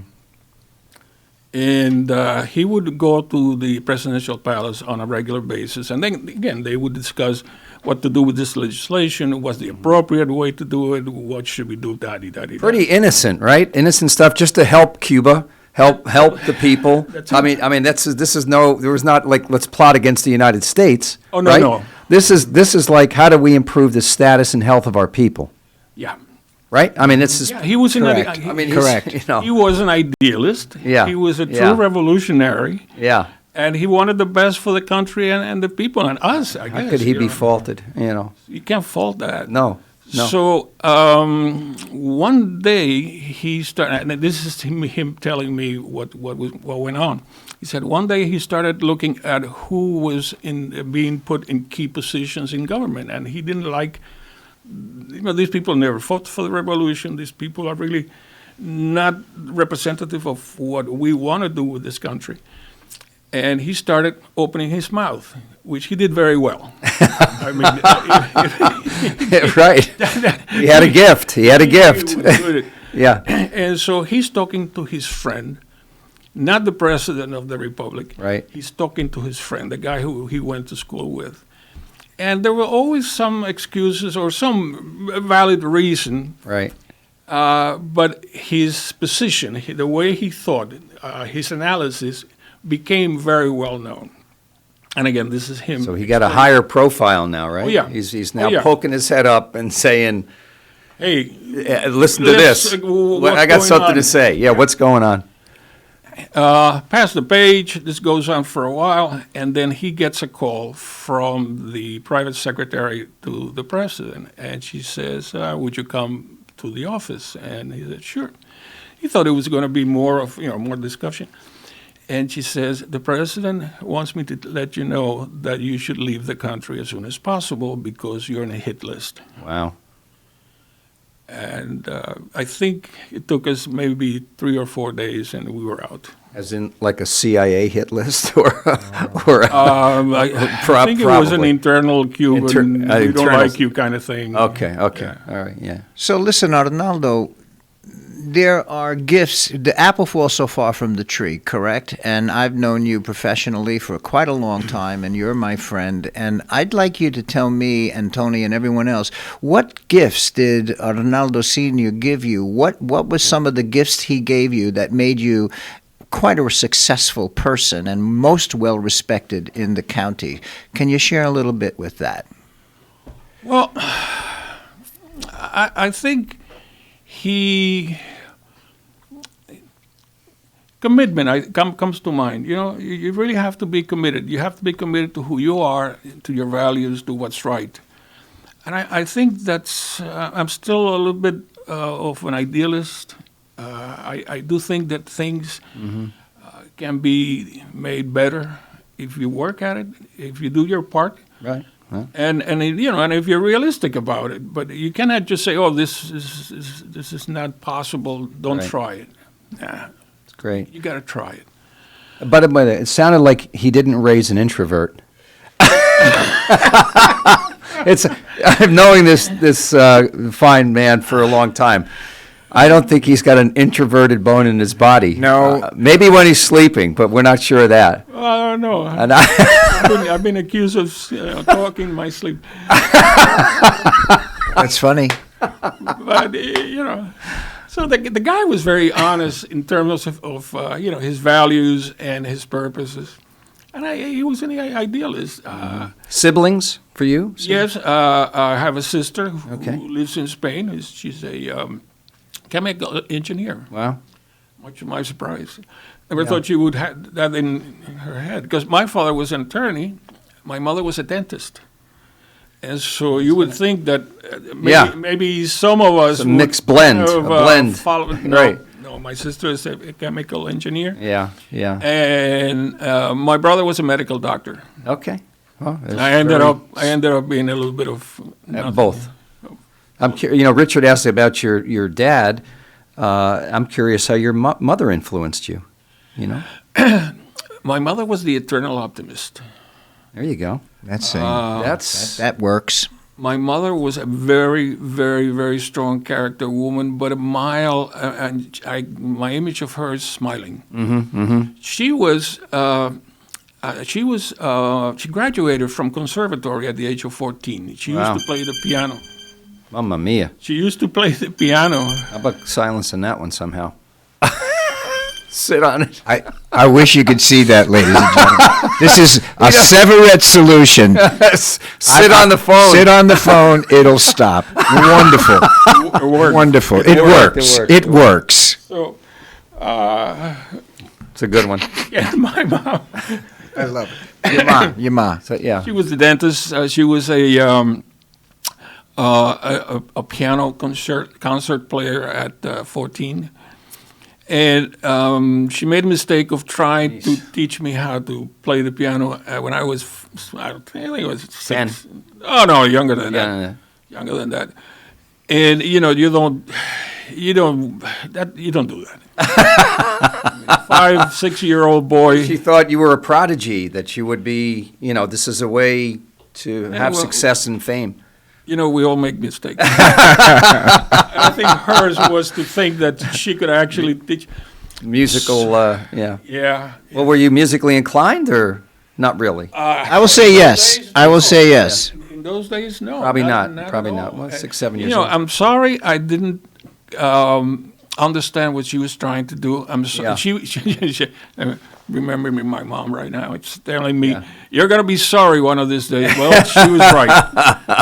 She was right. I'm very sorry I didn't follow through with piano lessons and music. But you are a drummer, We all have those because stories. I've been in your house and you had a kit Set down of drum- there, and I remember that. Oh yeah, no, and I picked up guitar like most people do in high school, and we put together a band, and we actually Played around, made did some you? money. Yeah, we made some money, and we even got a gig on TV. Wow. On the local TV in Venezuela, and when I came back to, or came to this country to go to school, I also formed another band, and we used to do gigs. And there you go. Well, pretty much, but I didn't do it the right way. Yeah, well. I do it by the seat of my pants, Yeah. and you lose Who's a got, lot. Who's got the playbook with all the right answers in Right. it? Nobody. I know. Nobody's got that playbook. You know, we all said, if we can go back a couple, we'd change this or change that, but it is what it is. We're coming down to the end of the half hour, but we're bringing Arnaldo back for the Correct. next half hour. I would like, and I know, Richard, you always have copious notes and a lot of things, but I would like to hear how you got to Kingston in terms of how I've known you mostly is through the Small Business Administration, and you're a legend in that area, and maybe you could talk about how you got to that point, what it was, and then what it has turned into as a result of Paycheck Protection Program and the Economic Injury Disaster Loan. And I know you're retired now, but how do you see the SBA going forward? So maybe we can explore that a little bit in the next half hour. Absolutely. That is exactly what I'd like to do. Good. Yes. Sure. My Good, pleasure. good. It's good. You guys keep chit-chatting. I'm going to go find the boss. Okay, so basically, I don't want to preempt the actual discussion on the SBDC. So, could you tell one of the things that you mentioned to me that I remember is that your PhD is a way of planning a strategy, and that when you were working in Venezuela, I think it was for Polar, there was a brewery, and that you decided that you didn't need to have German brewers making the beer, that you guys could actually save that middleman cost by studying making beer. Yeah. And could you tell the folks that story, please? Because that's fascinating. Sure. Now? Yes. Well, we got a minute, so Well, we might want to hang on to that. We could go to Why- break why now, don't we and then go he to can early tell the break? story when we come back. Yes. Sounds great. Good. Sounds great. That'd be a good segue All right. into it. Oh. You're listening to Kingston Community Radio on WGHQ Kingston. On your radio at 920 AM and 92.5 FM, and also online at mykcr.org. There was this one time I went snorkeling in the Caribbean when I was a kid. It really just blew my mind. We saw the most beautiful corals. I remember thinking they were waving at us as they moved with the ocean. And then there were all these amazing fish. I'll never forget it. It completely changed the way I look at the ocean. Most of us have a memory of being in nature we'll never forget. Let's protect the world's natural places so more memories can be made for generations to come. Visit worldwildlife.org. We are Lions. We bring hope where it's needed. We are a global force for good. Support causes that matter. Change lives. Change communities. Change the world. We can do more together than we can alone. Join in. Experience the joy of serving. Be part of the movement. Give back. Let's unite the world for good. We are Lions. You can be too. Visit weserve.org. Have you ever experienced a wish come true? For a child battling a critical illness, a wish come true can be a turning point. One song, one dance, one game, one adventure, one moment changes everything. Make-A-Wish needs your support to grant the wish of every eligible child. Visit wish.org now to help grant more life-changing wishes. Together, we can transform lives, one wish at a time. This is the story of Daniel, who was born 2 months early. His lungs weren't ready. His heart wasn't ready. His parents could only hope that one day he would leave the hospital healthy, and they would all live happily ever after. Daniel's is just one of the more than 500,000 stories of babies born prematurely last year. you can help the March of Dimes stop premature birth and bring more babies home healthy. Learn how at marchofdimes.com. Working together for stronger, healthier babies.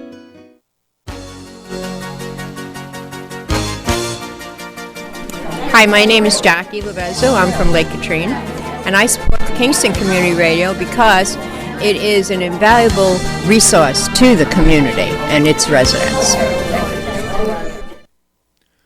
A powerful community bank is one that has leaders that are involved in their community.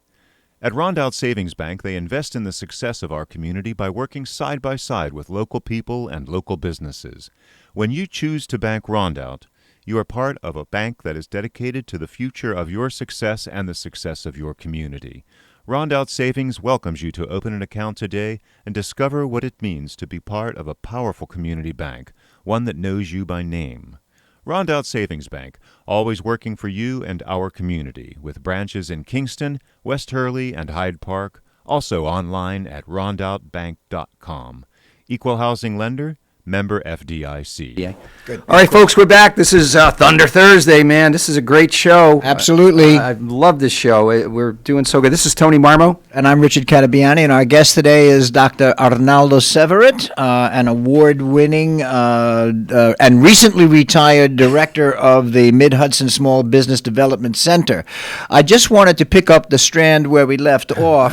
Arnaldo, you mentioned that you had a strategic plan for a brewing company in Venezuela, and it had to do with, Germany and Venezuela. So can you tell us a little bit what you did that was a kind of anticipate what you did all those years right here in Ulster County, please? Yeah, that's a very cool story. This was the most successful brewery probably in the entire continent. I mean, the product was very more good. Than Budweiser. Not as big as Budweiser. No, not as big as Budweiser. No. Yeah. But in terms of success, we got to the point where we had 95% of the market. Wow. In the country. The beer market. The beer market in the country. Wow. And the beer market in those days was tops. Yeah. In terms of capital, per capita consumption, production, to the point where we actually had to sit down with the government and the competition and say, hey guys, how could we not have 95% of the because this looks We're bad. making too much money. This looks bad. This is not right. Right. And so I was part of that effort too. And if that's the kind of stuff you don't see in business school. But the reason I was hired was because the company was extremely successful. Mm-hmm. They were so successful in terms of production and sales that they kind of forgot a little bit about the human resources and the administration. People had got them there, yeah. Right. So they have, for example, at the time I was there, we had about 25 different locations, and that include breweries, distribution companies, bottle cap companies. How big is Venezuela, roughly? 30 million. Population, 30 million? Yeah. And it's declining because a lot of people are leaving. So the company got a rude awakening when a blue collar worker union was on the table, and so they began to understand that they needed some kind of discipline in terms of human resources management and administration. And that's when I came in. And among the things that we did and that I found that like areas of growth and opportunity was that all our technology was German, but including those who managed that technology. So the brewers were German, the top mechanics were German. And in those days, when we needed that type of staff, we would go to Germany, in essence, work with a recruiting firm over there, and then we would hire somebody and bring them to the country. Now, there are a couple of things that don't work well. First of all, is expensive. That process is expensive because you're paying in an underdeveloped country, you're paying overdeveloped countries' wages. But at the same time, you're not developing anything. for the country nor your company. I mean, you're getting the job done, but there's no development. You're leaving nothing. So the idea came up that we should, and the other thing is that the second level was all Venezuelans, all local people, but the top level were all foreigners. Huh. Interesting. And so we floated the idea: why don't we develop our own Venezuelan master brewers? What's wrong with that? By we, you mean you. You're the guy the company, who the company. And lo and behold, we first thought that we were going to find a lot of resistance from the German infrastructure, and it was just the opposite. The reaction was, of course, that makes sense. How come we never did that before? And so I had the chance to, first of all, I had to learn how to brew, and I had to learn how the process of forming brewmasters is all about. So I had to travel to Germany on a number of occasions, and eventually we were able to put together a system by which our own local people would go to Germany, would become brewmasters, and then they would go back and work at the brewery. And I think that was a very cool project. You still brew today? Or could No, you no, brew? no, I never brew. No. You know, you have to brew when you go to school for that at that level, and trust me, you don't want to drink that stuff. It's horrible. So talk about the Small Business Administration, Please. how you got involved in that, and what happened over these last, say, 24 months, 18 months with the SBA. Well, the SBA was formed in the Eisenhower administration. Oh. And in those days, it was a bank. It was a bank for small businesses. If you had a small business and you qualified, you went there for your funding needs. With time, and it had branches just like regular banks. No kidding. Oh, yeah. With time, the charter evolved, and now they don't lend money directly. They guarantee to those who have the money to lend that the money will be the local repaid. banks or national banks or whatever. Right. So, in times of need, the SBA is the institution used by the federal government to channel those assistance projects to the small business community. And you remember after 9/11, there was a big need. Katrina. Yeah. Aid. Right. And there are a number of programs that are already established that kick in when there is a declaration of emergency by the federal government. With COVID, it was a little bit different because the Congress came up with new programs because we have never had anything like COVID before. Right. So tremendous loss of business, right? Employees being laid off in record numbers. Yeah, revenue streams kaput. Yeah. Done. Yeah. And it was a combination of what was in place as disaster relief and new things in order to be able to cope with the new situation. And for example, the EIDL, Economic Injury Disaster Loan, that has been around for a long time. When I joined SBDC... It was. See, I didn't know that. Oh, yeah. When I joined SBDC just right after Sandy, the first thing I had to learn was how to deal with and how to process and how to help clients with the EIDL. So it's been around for a long time. But for example, the PPP. Right. Paycheck Protection Program, yeah? Yep. Totally new. Yeah. Invented as a result of the pandemic. Yeah. COVID problems. Yeah. Right? Yeah. And you know what? It's very easy to point fingers, and it's very easy to criticize. Yeah. I'm not, as you very well said, I'm retired. I have nothing to lose. No, that's not true. No. The truth of the matter is that without those programs and without the assistance of the SBA, we would be in dire straits. Look, I have to say, as a recipient of the Paycheck Protection money and the EIDL money, it was crucial in keeping my business, Norman Staffing, open during 2020 when about 60 or 70% of our revenue disappeared. It just stopped happening because companies just shut down for periods of time. Now, the essential companies kept going, but, not certainly only a percentage of our business came from essential companies, but that had to keep going because of the pandemic. So that program has started from zero, out of whole cloth, and I think you and others that worked in the organization and the banks went from 0 to 100 in about 60 seconds. Yes.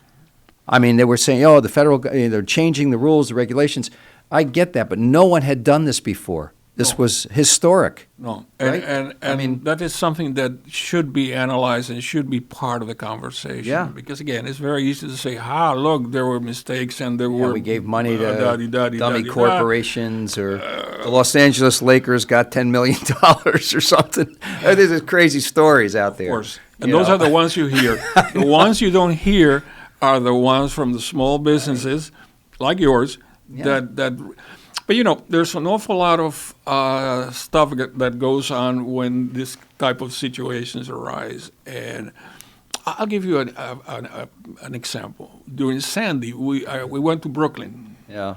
To see, like the next day or 2 days after, we wanted to see what this was all about, and so that we could prepare to help the people up here in the Mid-Hudson. So I remember this place in Brooklyn. And we're talking to the owner, and it was a computer repair business. So we are asking the owner about the damage and da.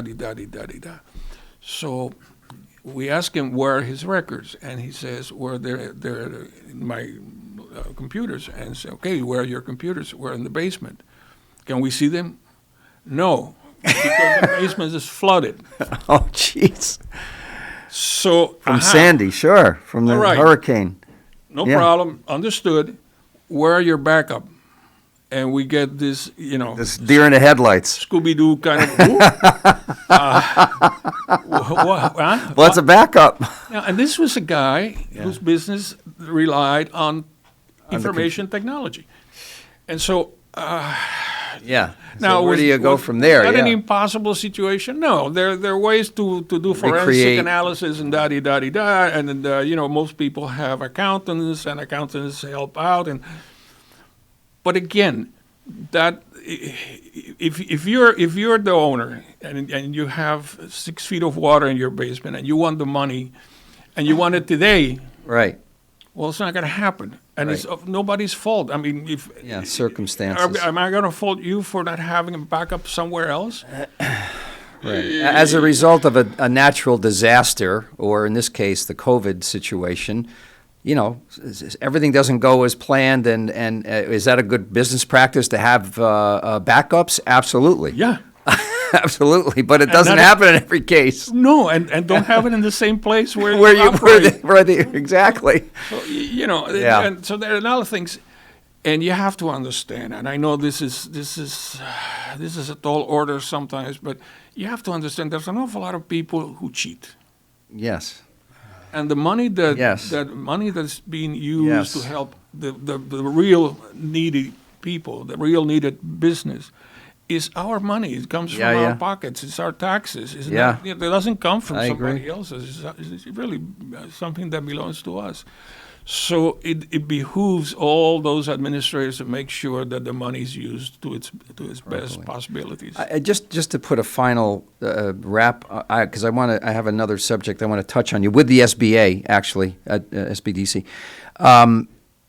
We're quick to criticize our government. I'm probably one of those people that says, why can't they do this? Oh, why couldn't they do that? Well, this whole thing with the paycheck protection and the ultimate forgiveness of those loans under certain levels helped so many businesses' net worth and individuals' wealth as a result of this. Okay? So we're quick to criticize, but we have to understand the federal government, I think, did an amazing job with this program, and it was administered through local banks with the support of the SBA, SBDC. And so we should be very thankful for that. Bottom line, we should be very thankful for that opportunity. Were there some people that were nefarious? They didn't do the right thing. They took money? Yes. Does that happen with the Medicare program? Yes. All the time. All the time, Medicare fraud. All the time. Another subject. But thank you for what you did on that, and we should thank our government because it helped a lot of businesses. Not only the federal government, we should also point out that the state of New York came out with programs. Yeah. Even Ulster County came out with a program. Yes, yes. The city of Kingston came out with a program. Yeah. You could very easily criticize, but right. the reach was limited. Well, yeah, the resources are also limited. Yeah, right, exactly. It's not endless. You can go as far as the pocketbook will let you. Yeah. But there was a concerted effort, and I agree with you. And one of the things that I did when I was at SBDC was I was very much involved in international relations, and we used to exchange information and all kinds of stuff with other SBDCs around the Americas. Boy, they were green with envy when we talked about how our governments were supporting the small business community because they didn't have that. They had nothing. Yeah, no, it's crazy. The other area I wanted to explore, and I just saw your former buddy Sam Candell at the chamber event, and I said I knew Richard had lined you up, so I mentioned to Sam, who worked with you, SBA. But the consulting arm that you and Sam and potentially others before you did has been invaluable to small businesses. To come in for consultation, to come in, I don't know how to do this. I don't know how to apply for a loan. I don't know how to develop a business plan. Yeah. This is invaluable advice and information that was free. Yes, free. I remember that. Sending many folks to you, mostly young women who are very, very keen on starting businesses, and you helped quite a lot. Yeah, thank you for saying that. It is a great service. Let me tell you something. Being successful in business is not intuitive. I mean, some of us have a good music ear, and we pick up instruments, and we ended up playing, maybe not to perfection, but we do end up got playing. Through it. Well, business is not like that. And if you make mistakes playing an instrument, it just sounds lousy. Right. If you make a mistake in business, it could cost you the business. It could cost you your livelihood. It could cost you the opportunity to put and the people that work for you. Absolutely. Excellent analogy, by the way. So you're not born with an innate ability to be successful in business. That you have to learn, and you have to put certain disciplines in place in order to make it successful. And if that doesn't happen, well, maybe you're lucky, maybe. But, I remember one time one of my most senior counselors came into my office with a blank inspection in his face, a panicking expression, and he says, "You won't believe this." I said, "What?" I said, the people who are in my office have been in business for 8 years, have been losing money for 7, and they don't know it. And, this is bizarre, but this can happen. It does happen. When you see why business fail, it's ignorance. It's really mostly ignorance. Lack of it's just lack of knowledge, lack of the basics of the connection between SUNY Ulster. Yes, and please talk about that because I think that's critical. There's not much to say. The community college is the notion is it's community. Yeah, I mean you have very, very many capillary networks into lots of different pools, and the notion of the community college, which I personally think is the greatest step in American education reform, is school to work. Mm-hmm. Mm-hmm. Yeah. School to work. Yeah. But I mentioned it was school to work, so that's what we did. Yes, you did. Yeah. So I just want to follow through because we please. only have a few minutes, 10 minutes left. I'd like you to talk, Arnaldo, if you will, of what you think the region might look like post-pandemic in the areas of housing, infrastructure, energy, overall economic development. I mean, other than in 8 minutes. Because I think there is no typical small business development centered client. I think everybody who comes in, he or she is basically sui generis, one of a kind. Yes. And you have to deal with that every time you decide to help, or every time you help. So can you talk a little bit? And by the way, are we recovering? Yes. Okay. Oh yeah. I'll give you a very succinct answer. First of all, the color of the dollar is still green, and it's in English, regardless of anything else. It's still going to be green, and it's still going to be in English. So there are certain basic principles, administrative principle, logical administrative principles, that if you don't follow up, I mean, if you spend more than you bring in, you're going to go broke. See how that's basic. See how easy. Somebody told me once, well, the most important thing in a business is the structure. I said, no, it's the sales. If you don't sell, you don't make money. If you don't make money, you go broke. See how easy life can be? You can make it complicated. No sales, no money. You can make it complicated. Right. You can call it anything else. But that's basic. But you could also spend yourself out of existence too. Oh, absolutely. Right? The sales because, oh my gosh, money's rolling in. Yeah. And then let's go buy this, buy that. It's the old black box. Something comes in, something comes out. Right. If the black box is empty, you're broke. There you go. There's money in the black box, then act judiciously. Right. See how simple life can be? Really? But let me tell you something else. This is Great. still the United States of America, and we tend to forget it because we don't see what's on the other side. And we tend to forget that this is a very, very strong economy. And not only that, the culture, the people. I mean, this is something to reckon. Yeah. And nobody in this country likes to be down. Nobody likes to feel like they're down in the doldrums. Nobody likes to be anything but, hey, let's have quality of life. Let's enjoy life. Let's For as many of us as possible, right? Absolutely. I mean, this is what so it's nobody about. likes to be down in the dumps with facing a pandemic. Everybody's trying to do it. Most people are trying to do their best to get out of the hole. I just want to explore it briefly because we are running out of time. We could do another hour with this guy. I hope so.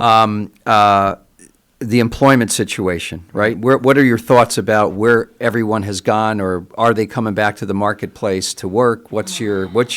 Is there a simple answer to that? No, there's no simple answer. I think that there are many root causes of the problem. And I think, unfortunately, some of our own official policies have really hurt us a little bit.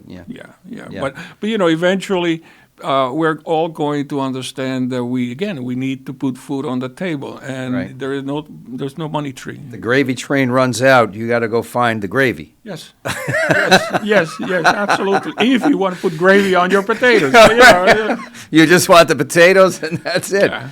But no, it's a huge crisis that's going on right now in the country. Just lack of labor, and I hearken back to the great immigration of the 20s and 30s in this country when the Italians, the Jewish, the Germans, the Polish, the Irish came into this country mostly for labor, for work, right?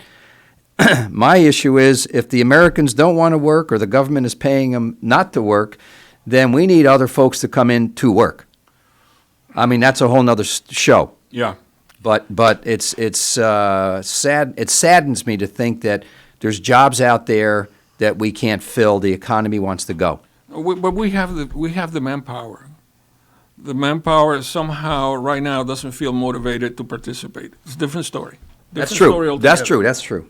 I agree with that. We need the catalyst, though, to bring them back. Yeah. I'm thinking this is going to go through into 22, and maybe people will start waking up to say, but people have changed, too. Now I can work remote. I can work on eBay and make money. There's different options, right, for folks. You're right. That could be another altogether different program because the way that we work, how we interact with our own companies, institutions, is very quickly. The SBA and the federal government did not allow SBDC staff to work remotely. It was that would get you fired. It's as simple as that. Well, because we keep track of all the performance, everything we do, hours, everything, we keep track of that in real time. We know that under the circumstances, our staff has been more committed and it has been more efficient working from home. Interesting. So how do you deal with that? We have a few minutes. Yeah, I do want to talk about the influx of families to Ulster County, starting and finishing with Ulster County, the disasters, and the workforce development in terms of which came first, the chicken or the egg. But the quality of life in the Hudson River Valley, I think, is really integral to this migration. You want to talk a little bit about that, please? History will give you a lot of clues. Woodstock was founded in the late 1700s as an artist colony. Where do you think the artists came from in the 1700s? They come from New York City. Mm-hmm. So that has never stopped. It just all of a sudden accelerates and then drops, accelerates and then drops. After Sandy, where do we get the people, all of a sudden, the influx? From New York City. And people were panicking. They didn't want to be in New York City anymore because of the damages and so forth. You're getting the same thing now.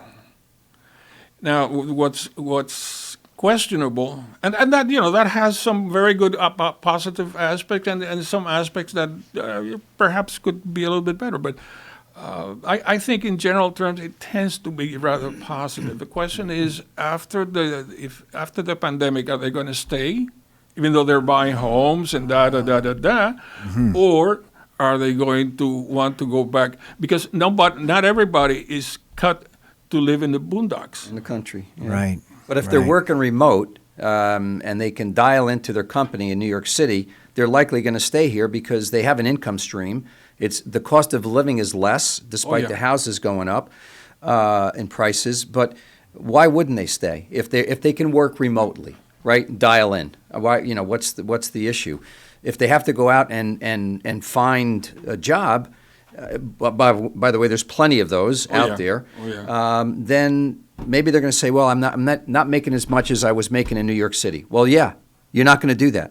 Right? You're not spending as much. You're not spending as much either. So it's very complicated. We should have you come back at some point and give us, Yeah, so let's just sort of tie it up by talk a little bit about the 22 regional centers. 1 minute. He can do it. He can do it if I stop talking.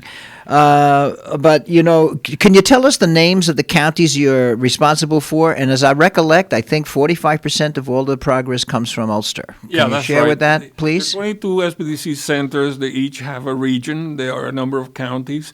The Mr. Hudson starts with Orange County and goes up to a little bit of Schoharie and Greene and covers Dutchess, of course, Ulster, Sullivan, and a portion of Delaware as well, and Orange. So seven counties are part of, and Greene County, yeah. Arnaldo, a lot of real estate. Thank you for your service to the local businesses, our local community at large. Your history was fascinating. I didn't realize you spent so much time in Venezuela. I didn't know that. I thought you were from Cuba. I am Cuba. I know that, but I thought you stayed there a long time. But well, you're a fascinating guy. Richard, thank you for bringing Arnaldo in. I couldn't agree with you more. Willis. I'm really happy that we got a chance to reconnect. Stay in touch, please. Thank you, guys. I mean, it is a privilege to serve the community. If you look at it that way, it's a blast. Thank you so much for having me here. And folks, go out there and help each other. Random acts of kindness should be abounding.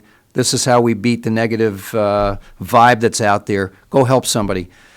Support the Happy Christmas Fund. Support KCR. This is the only voice we have out there in the community that's, you can come on here and say what you want. And if you're thinking about retooling your career, please take a look at the SUNY Ulster catalog because we offer 52 certificate programs, and those are really essential and important. Once again, Arnaldo, my friend, mil gracias, amigo. Grazie. Oye, compadre. Thank you so much. Okay. Lawrence, take it away, man.